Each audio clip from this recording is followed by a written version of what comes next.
Una nota stampa ci arriva da Giorgio Bongiorno, coordinatore di Italia Viva Agrigento e presidente del comitato Agrigento Sturzo, in merito alla candidatura dell'ex sindaco di Agrigento Lillo Firetto nella lista Azione Calenda Renzi. Davide Faraone, afferma il comunicato stampa, non accetta la competizione, che è il sale della democrazia. Non accetta che qualcuno possa candidarsi nel suo stesso schieramento e avere una qualche possibilità di essere eletto.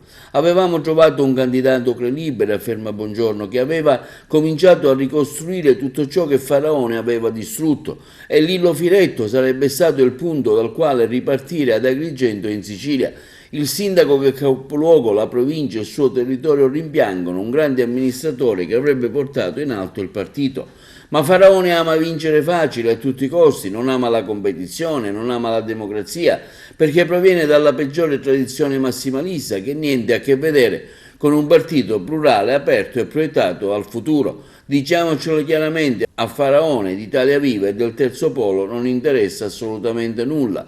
A lui interessa soltanto del proprio seggio. Carlo Calenda e Matteo Renzi riteniamo che non possono più continuare a tollerare un uomo che vuole stare solo al comando del nulla. Credevamo che il Terzo Polo potesse fare importanti risultati in tutta la penisola, ma l'esclusione di Pizzarotti e Albertini sono segnali inquietanti di una deriva settaria e conservatrice. La caduta di tensione morale sta pervadendo tutto il popolo di Italia Viva e lo si evince dalle reazioni esterrefatte di chi ci aveva creduto. Le candidature multiple del cerchio magico provocano di certo grande delusione. Adesso si comprende il motivo per cui lo stesso Renzi ci è sembrato rinunciatario e defilato degli ultimi giorni.